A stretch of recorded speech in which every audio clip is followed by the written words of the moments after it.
When you think of Japan, you probably think of hardworking people. It's a culture that prides itself in dedication, discipline, effort, perfection, and precision. But here's the thing, despite working some of the longest work hours in the world, Japan ranks surprisingly low in productivity. How can a country that has worked so hard not be more productive? I mean, it's Japan. We literally pride ourselves in dedication, precision, perfection, discipline, and effort. And it shows today. I mean, Japan is a beautiful country. Today, we're going to dig deep into this paradox. And trust me, it's more complicated and simple than it seems. First of all, let's talk about Japan's long work hours. Japan has one of the longest average work weeks in the world, with workers often putting in overtime like it's second nature. The problem? Long hours don't equal more work. That just leaves employees burning out and working inefficiently and often in a state of constant fatigue. But here's the thing also, Japan priding themselves in discipline, overtime has also become considered a badge of honor in some Japanese companies.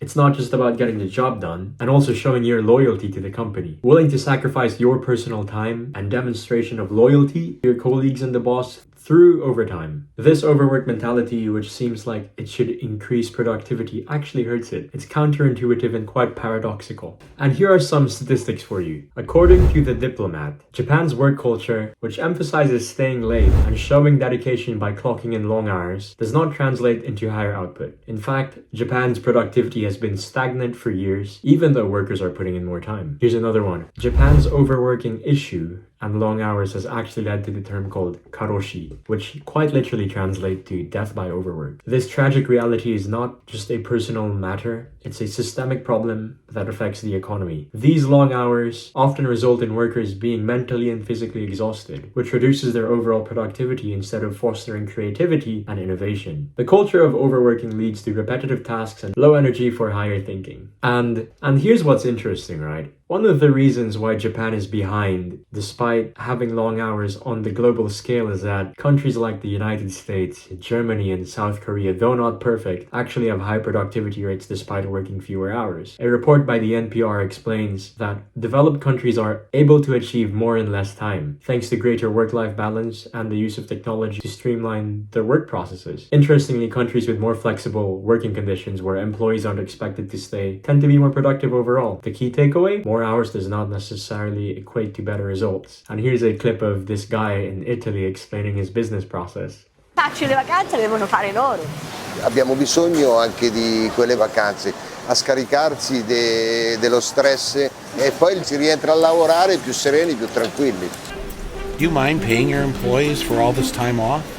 No, assolutamente no. No, è un piacere, è giustissimo. No. È giusto, è un loro diritto e per noi è un grosso piacere. We work many more hours than Italians, but we are not that much more productive than you. Perché non fanno le vacanze, dovete fare più perché vacanze. fanno poco The thing I want to talk about, it's the 9 to 5 illusion. The illusion that you're never done. In Japan, the 9 to 5 isn't the end of the day, unfortunately. It's just the beginning. You may finish your work, but that doesn't matter. You're staying and you're expected to stay at the office until the last person leaves. First one in, first one out basis. Just to show your commitment. Leaving early, you might as well say you don't care about your job. The worst part, this isn't a rare thing. It's the norm, and it's ruining lives. And here's the troubling matter, and something I want to shed light on. I've worked in a few blue-collar jobs in Japan, and here's a critique that I have working in some of them and hearing from stories of people working in Japan. In Japan, the importance of showing face is sometimes more important than showing your professionality and your skill in doing the job, getting it done as soon as possible. In Japan, you will notice that a lot of people tend to seem like they're always busy, but that's just a facade to show, or at least suggest that they are busy, when in reality they might not be as busy. I used to work in a bar, and let me tell you a story. We had no orders coming in. I've done all the checks, I've ticked out everything, cleaned out everything, and me and my coworker, we were standing there just talking to each other, and this Tencho comes briskly walking towards us and shouted at us in our faces, and he was like, "Why aren't you working? You're not supposed to do that. Do something." But then I told him, and I was just like, "But I checked everything." And he's like, "Are you sure you got everything done? Are you sure there's nothing to check? Go clean the trays and the tables." And I'm just like, "But I just did that." And he just got more mad, and I eventually had to do it. Apparently, I was told after it's just better to show face. And I read somewhere in the internet as well that some guy, an American guy, started working for a Japanese company, and once he was done with his work, he left. And people were asking him, why did you leave? Why did you leave? And he was just like, I'm not gonna stay here if I don't have to. If I'm done, I'm done. And people that end up staying in workplaces longer than they should eventually follow with the bosses in terms of what the boss wants to do. Let's say the boss just wants to have a drink and he just says, oh, I'm gonna go have a drink. You wanna come? And now the employees or the colleagues feel obligated to do so. And this has also become quite the culture here called the nomikai culture, where you will see salarymen passed out on the streets. It's because they're hanging out with their bosses and miss their last trains because they probably don't have cars to get home like their bosses, you know? And to tell you the truth, I'm pretty sure even if you've come to Japan, you might have noticed that it seems like everyone just seems too busy. And once again, I hate to say this, but it could be them just trying to show up face and just to suggest it's formalities that they are busy. And that's the illusion that, hey, you're never done here in Japan. Here's the other troubling thing, right? We also have to talk about unpaid extra work hours. Japan's culture of overtime is deeply embedded in the work environment. According to Japan's labor ministry, over 60% of employees in Japan work overtime, and many of them aren't compensated for these long hours. Imagine that. You try and show face, you try and show your loyalty, and you don't even get compensated for that. Don't get me wrong, Japan has been trying to do its own part here. The government has introduced reforms to limit overtime, but still many companies fall short of implementing that change effectively. And why? It's simply just deeply embedded in Japanese culture. And the worst part of it all is this creates a struggle for work-life balance. Employees feel compelled to stay in long office work hours,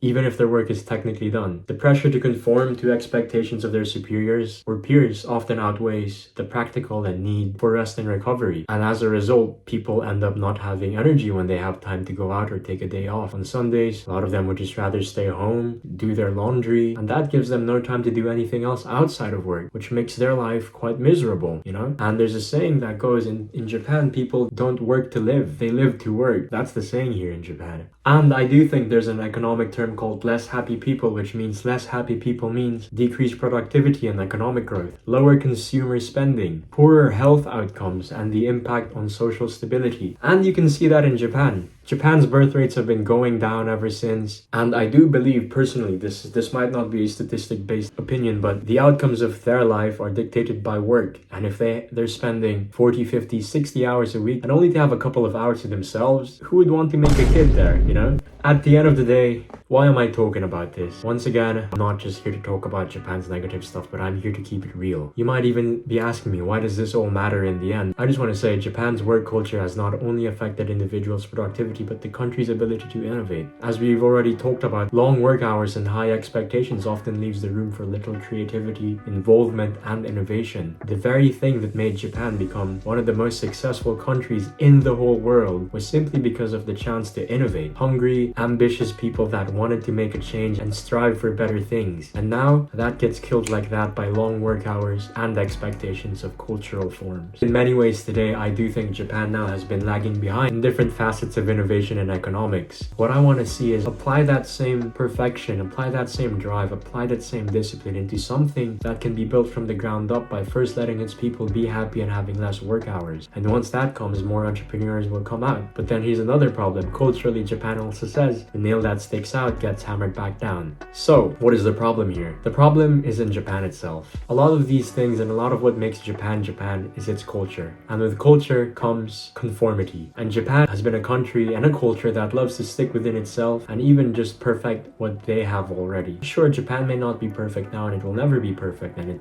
no country's ever like that. But Japan should realize that work hours does not always equate to productivity. And that has to change. A lot of cultural things have to change for Japan.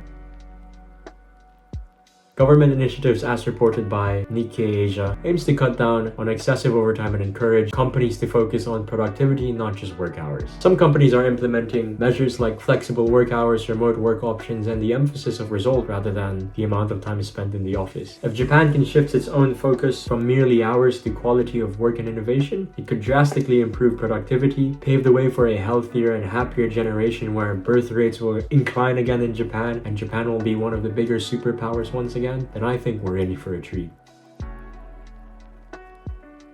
Nonetheless, let me know what your thoughts are down below in the comment section, and if you found this video helpful, don't forget to like and subscribe. and check out for more content like this. By the way, if you're traveling to Japan, I also have itineraries that you want to check down below. I've curated them for you to check out everything you need to check out. If you need consultation calls or even a customized itinerary, click the links down below and have a look. But with that being said, that's all for today's video. Bye bye.